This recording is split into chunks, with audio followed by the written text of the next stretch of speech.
Germany বন শহর থেকে আপনাদের সাথে আছি আমি খালেদ মহিউদ্দিন। বাংলাদেশে আজ নতুন অন্তর্বর্তীকালীন সরকারের দায়িত্ব নেওয়ার জন্য বাংলাদেশে এসেছেন বা আসছেন প্রফেসর আসিফ নজরুল। বলতে পারবেন ডক্টর মোহাম্মদ ইউনূস।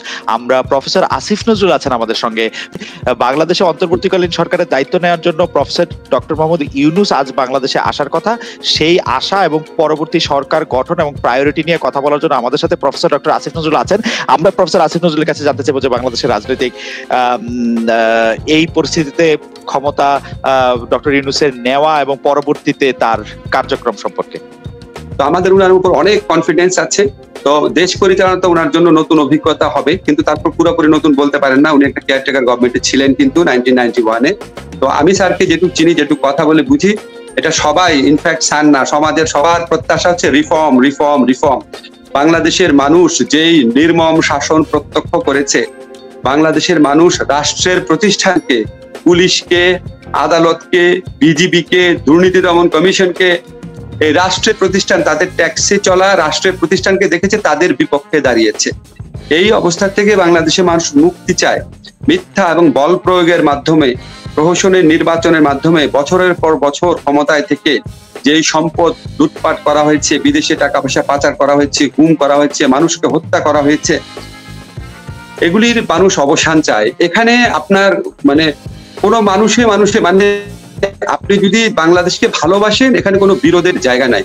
এবং এই লক্ষ্যে কি কি রিফর্ম হবে, অনেকে ভাবতে পারেন যে এটা খুব কঠিন কোনো কাজ, কিন্তু আমার ব্যক্তিগত অভিমত হচ্ছে কি, রিফর্মের চিন্তা তো আমরা বহু আগে থেকেই করেছি না। এই তরুণ সমাজের কাছে তারা আজকে যেই সাহসিকতা, যে প্রত্যয় দেখিয়ে, যে স্যাক্রিফাইস দেখিয়ে আজকে আমাদের জন্য অপরচুনিটিটা এনে দিয়েছে দেশ গড়ার, সেটাকে সর্বাত্মক ভাবে ব্যবহার করার জন্য আমাদের যতটুকু সততা আছে, আন্তরিকতা আছে, পরিশ্রম করার ক্ষমতা আছে, সেটা দিয়ে আমরা চেষ্টা করব। এবং সেই লক্ষ্যে নিশ্চয়ই স্যার আমাদেরকে উপযুক্ত নেতৃত্ব নিতে পারবেন, আমি 100% কনফিডেন্ট।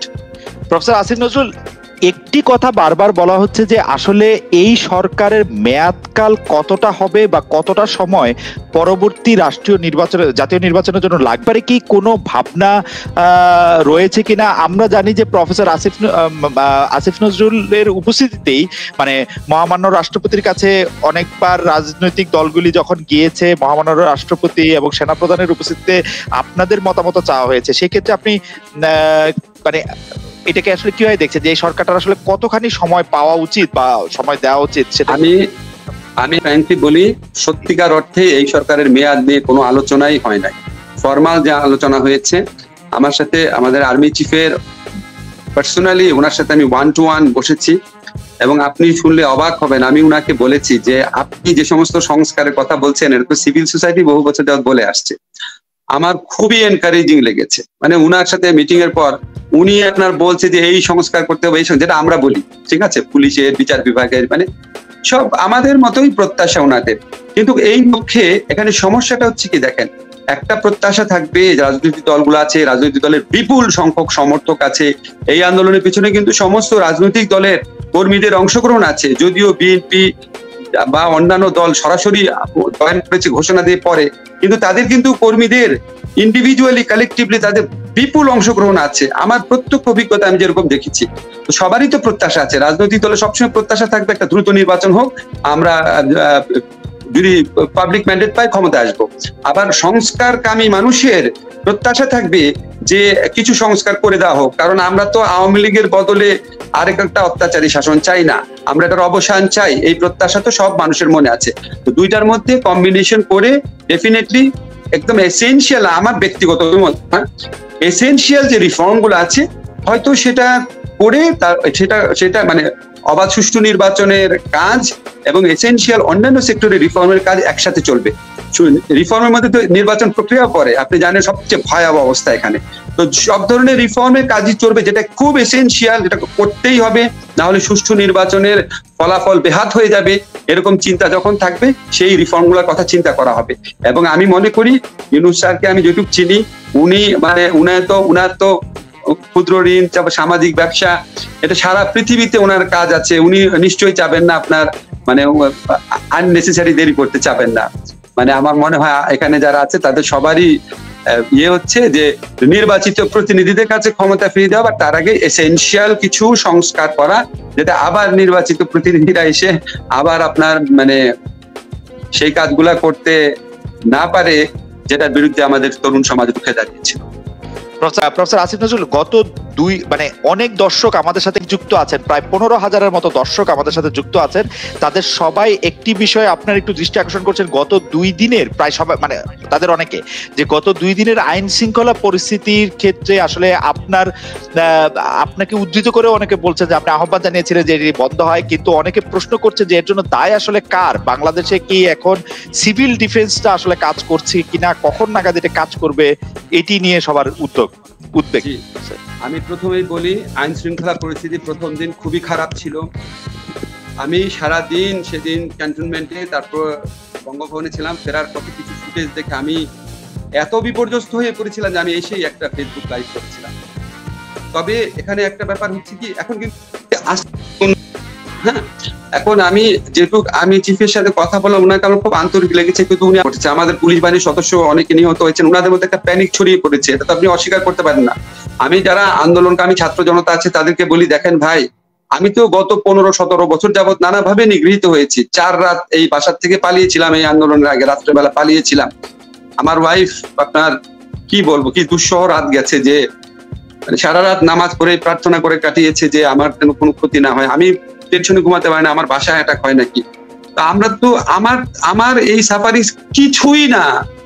শত শত মানুষ গুম হয়েছে, হাজার হাজার মানুষ নিহত হয়েছে, লক্ষ লক্ষ মানুষ জেলখানাতে গিয়েছে, কোটি কোটি মানুষ অবিচারের শিকার হয়েছে। এই পরিস্থিতিটা যারা তৈরি করেছে, এই পরিস্থিতিটা গত 15 বছর যাবৎ বাংলাদেশকে যারা নরক রাজ্য তৈরি করেছে, আমাদের পুলিশ বাহিনীকে জনগণের কাছে এই ঘৃণিত বাহিনী বানিয়ে দিয়েছে, আমাদের আদালত ব্যবস্থার উপর জনগণের আস্থা যারা উঠিয়ে দিয়েছে এগুলি করে, এটার প্রাথমিক প্রধান দায় হচ্ছে তাদের। কিন্তু আমার কথা হচ্ছে কি, আমি কি ওদেরকে দায় দিয়ে আমি এই ধরনের অত্যন্ত অন্যায় কাজ করব? আমি একটা কথা সবসময় বলি, যে এই পশু শক্তির বিরুদ্ধে আমরা রুখিয়ে দাঁড়িয়েছি, আমরা কি তাদের মতো পশু শক্তির মতো আচরণ করব? এটা ছাত্র জনতাকে বুঝতে হবে। এটা যারা ছাত্র জনতা বলতে আমি মনে করি এর মধ্যে অতি ক্ষুদ্র অংশ ছাত্রদের পক্ষ থেকে তো সরাসরি, ইনফ্যাক্ট ছাত্ররা তো বারবার আবেদন জানাচ্ছে, শিক্ষার্থীরা খুব ম্যাচিউরলি আবেদন জানাচ্ছেন, ল অ্যান্ড অর্ডার সিচুয়েশন ভালো করতে হবে, আপনারা সংখ্যালঘুদের রক্ষা করেন, আপনারা মন্দির পাহারা দেন, ওনারা তো জানাচ্ছে। কিন্তু প্রফেসর আসিফ নজরুল, আপনি বলছিলেন, আপনি কন্টিনিউ করবেন প্লিজ।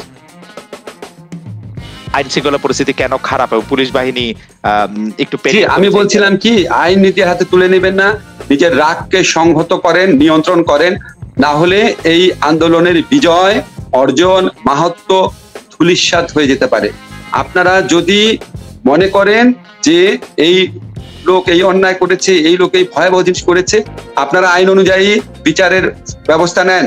এখন আপনার যে নতুন পুলিশের আইজিপি আছেন, উনি আমার সাথে কিছুক্ষণ আগে কথা বলেছেন, আমার ওনার কথা শুনে ভালো লেগেছে। উনি তো অলরেডি সাংবাদিকদের বলেছেন যে পুলিশ কিছু কিছু অ্যাক্সেস করেছে, ভয়ঙ্কর মানবতা বিরোধী মানবাধিকার লঙ্ঘনকারী কাজ করেছে, মানুষ খুব ক্ষুব্ধ হয়েছে, উনি তার জন্য ক্ষমা চেয়েছেন। এবং উনি নিজেই বলেছেন পুলিশের এই সমস্ত সদস্য যারা আছে তাদের বিরুদ্ধে প্রশাসনিক এবং আইনি ব্যবস্থা নেওয়া হবে। আপনারা এখনকার পুলিশ ইনশাআল্লাহ ডিফারেন্ট পুলিশ হবে, তাদের কাছে যে বলেন এই পুলিশ অফিসার বা এই আমাদের বিরুদ্ধে এই করেছিল, এই নেতা এই পাতি নেতা আমাদের বিরুদ্ধে এই করেছিল, সেখানে আপনারা বিচার পান কিনা একটু দেখেন, একটু ধৈর্য ধরেন, আর কোনোভাবেই সম্পত্তি নাশ করবেন না। এটা আমরা একটা নতুন বাংলাদেশ অর্জন করেছি, এই বাংলাদেশের সবকিছু জনগণের হবে। এখন এগুলি কোনো কিছু ধ্বংস করেন না, আর এমন কিছু করেন না যেটার সাথে আমাদের ইতিহাস ঐতিহ্য সম্পূর্ণভাবে অঙ্গাঙ্গি ভাবে জড়িত। যেমন ধরেন আমাদের অপরাজেয় বাংলা, আমাদের শহীদ মিনার, এগুলি আমাদের জাতিসত্তার অবিচ্ছেদ্য অংশ। আগামী দিনের বাংলাদেশ, এটাকে আমাদের আরো ভালো করে প্রচার করতে হবে। আমাদের সবাইকে, আমাদের এই অসামান্য তরুণদের যারা মন্দির প্যাগোডা পাহারা দিচ্ছে, রাস্তায় ডিসিপ্লিন রাখছে, আরো আগে দেশের জন্য জীবন দিয়েছে, আমাদের তাদের সমান মাপের মানুষ হওয়ার চেষ্টা করতে হবে। প্রফেসর আসিফ নজরুল, আমার শেষ প্রসঙ্গ, দর্শকদের মধ্যে একটা অংশ এটিও জানতে চাইছেন, আজকে আমি দর্শকদের প্রশ্নই বেশি সামনে রাখছি কারণ তাদের মধ্যে তরুণ প্রজন্মই বেশি। তারা একটি প্রসঙ্গ যে তারা একটু আগে করছেন যে অন্তর্বর্তীকালীন সরকারটা আসলে কখন গঠিত হবে, এবং তাদের অনেকেই মনে করছেন যে অন্তর্বর্তীকালীন সরকার গঠিত হলে পুলিশ বাহিনীর মধ্যে নিয়ম শৃঙ্খলা এইটিও দ্রুত ফিরতে পারে এবং তাদের মধ্যে যে ভয় আতঙ্ক সেটিও কেটে যেতে পারে। আমরা কি এটা দেখতে পাচ্ছি যে অন্তর্বর্তীকালীন সরকারটা আসলে কবে গঠিত হচ্ছে, এবং মানে এটা কি? জি আচ্ছা, আমি আপনাদের একটু বলি, এই সরকার গঠনের মোটামুটি কারা থাকবে, তারপর সরকার প্রধানের নাম তো ঘোষণা করা হয়েছে। এটা বিলম্বিত হচ্ছে আমাদের শ্রদ্ধেয় নোবেল বিজয়ী অধ্যাপক ডক্টর ইউনূস, ওনার খুব একটা এসেনশিয়াল একটা মাইনর অপারেশন কিন্তু অনেক আগে ঠিক করা ছিল, তো উনি সেরেছেন। উনি আগামীকাল 2:30টার মধ্যে ইনশাআল্লাহ এসে পৌঁছাবেন। তো আমি যতটুকু জানি ওনার ইচ্ছা আছে প্রথম ছাত্রদের সাথে বসা, তারপর উনি শপথ দিবেন। ইনশাআল্লাহ আমরা আশা করবো উনি রাজি হবেন শপথ নিতে। তারপরে আপনার আগামীকাল সম্ভবত আগামীকালই সরকার গঠন হয়ে যাবে। এবং আমি স্যারকে যেরকম চিনি, উনি 20 ঘন্টা কাজ করা মানুষ এবং উনি খুব দ্রুত ব্যবস্থা নিবে। আর আমি সবাইকে একটু ধৈর্য ধরেন, একটু ধৈর্য ধরেন। কত বছর আমরা গণতন্ত্রের জন্য অপেক্ষা করেছি, মানুষের অধিকারের জন্য অপেক্ষা করেছি, একটু ধৈর্য ধরেন, 1 দিন 2 দিন ধৈর্য ধরেন। ইনশাআল্লাহ আমরা সবাই মিলে আজকে আমাদের তরুণ সমাজ যে আশা এবং প্রত্যাশা নিয়ে নিজের জীবন স্যাক্রিফাইস করতে গিয়েছিল, আজকে আমরা সেই অসহযোগী মুক্তিযুদ্ধে একটু ধৈর্য ধরি, সবাই শান্ত থাকি, সবাইকে রক্ষা করি। ইনশাআল্লাহ বাংলাদেশ এবার পথ হারাবে না, ইনশাআল্লাহ। এটি নিয়ে আসলে প্রফেসর আসিফ নজরুল শেষ দিকে এসে আপনার কথার সাউন্ড একটু কমে গিয়েছিল বলে আমরা একটু আপনাকে কম শুনতে পেয়েছি। শেষটা যদি আপনি আবার একটু সাম আপ করেন। আরেকটা ছোট্ট যোগ আছে, সেটা হচ্ছে যে আপনি বলছিলেন যে মোটামুটি ভাবে ঠিক হয়েছে কারা সেই সরকারে থাকছেন। এইটি কি আপনি যদি এখন নাম নাও বলেন, এটি কি আসলে সব মহলের বা সব জায়গা থেকে যে আমরা শুনছিলাম যে আন্দোলনকারীদের প্রতিনিধিত্ব, আমরা শুনছিলাম যে সব জায়গা থেকেই যাতে প্রতিনিধিত্ব থাকে, সেরকম একটি প্রতিনিধিত্বশীল সরকার হচ্ছে কিনা সেটিও যদি একটু বলতেন। আসলে আমি আপনার সাথে যখন কথা বলছি না, কন্টিনিউয়াস আমার ফোন আসছে, তো এই জন্য মাঝে মাঝে লাইন কেটে যাচ্ছে। আর দর্শকরা আমি একটু ক্ষমা চাই, মাঝে মাঝে মুখটা একটু আগে বাড়িয়ে দিচ্ছি, কিন্তু আমি খালের কথা শুনতে পাচ্ছি না। আমি ওকে খুব স্নেহ করি, আন্দাজ করে নিচ্ছি। ও কথা আমাকে জিজ্ঞেস করেছে যে সরকারের প্রতিনিধিত্বশীল সরকার কারা কারা থাকবে, সবার সাথে আলোচনা হচ্ছে নাকি? আচ্ছা, এখন আমি যেটুকু জানি এই আলোচনা তো হচ্ছে, এখানে তরুণ সমাজের ইচ্ছা, তরুণ সমাজের প্রত্যাশাকে প্রাধান্য দেওয়া হচ্ছে। আমাদের তরুণ সমাজে যে আমাদের সমন্বয়করা আছেন, আমাদের নাহিদ, তারপর আপনার আসিফ, তারপর বাকের, সার্জিস, ওদের নেতৃত্বে, সরি 2-1টা নাম ভুলে গেছি, চট করে মনে পড়ছে না, তো তারা আপনার সমস্ত রাজনৈতিক দলের সাথে কথা বলছে, তারাই দায়িত্ব নিয়েছে সমস্ত রাজনৈতিক দলের সাথে কথা বলবে। এটা আপনার আমাদের প্রেসিডেন্ট এবং আমাদের যে সেনা প্রধান, নৌ প্রধান, বিমান বাহিনী প্রধান, ওনারাও এগ্রি করেছে। তো উনাদের প্রতি রাজনৈতিক দলগুলার, উনাদের প্রতি রাজনৈতিক দলগুলার যে শ্রদ্ধাবোধ আমি দেখি, আর এই আমাদের তরুণ সমন্বয়কদের মধ্যে যেই ম্যাচিউরিটি আমি দেখি, অনেকের মনে হবে আমি একটু বাড়িয়ে বলছি। দেখেন, আমি ওদের সাথে ইন্টেন্সলি গত 2 দিন যাবত আছি, আমার এত অবাক লাগছে যে এরা এত ম্যাচিওর, এত বুদ্ধিমান। ডক্টর ইউনূসের চয়েসটা ওরা করেছে, চিন্তা করেন। স্যারকে তারা রাজি করিয়েছে। স্যারকে এর আগে যখন 111 গভর্নমেন্ট ছিল, আমরা জানি তো ভিতরে কথা, সমস্ত বাহিনী, সমস্ত সুশীল সমাজ মিলিয়েও স্যারকে রাজি করাতে পারে নাই। আর এই তরুণ সমাজ স্যারকেও রাজি করিয়েছে। স্যার কিন্তু এখন আরো বেশি ব্যস্ত ইন্টারন্যাশনাল। তো এটা ওদেরকে সবাই আমরা এত ভালোবাসি, এখন ওদেরকেই প্রাধান্য দেওয়া হচ্ছে, ওরা কথা বলছে। আপনাদের আমরা এটা বলতে পারি, এই সরকারে যারা আসবে আপনাদের পছন্দ হবে তাদের। শুধুমাত্র আপনার জনপ্রিয় লোক না, এফিশিয়েন্ট লোককেও রাখার চেষ্টা করা হচ্ছে। ইনশাআল্লাহ আপনারা হতাশা হবেন না।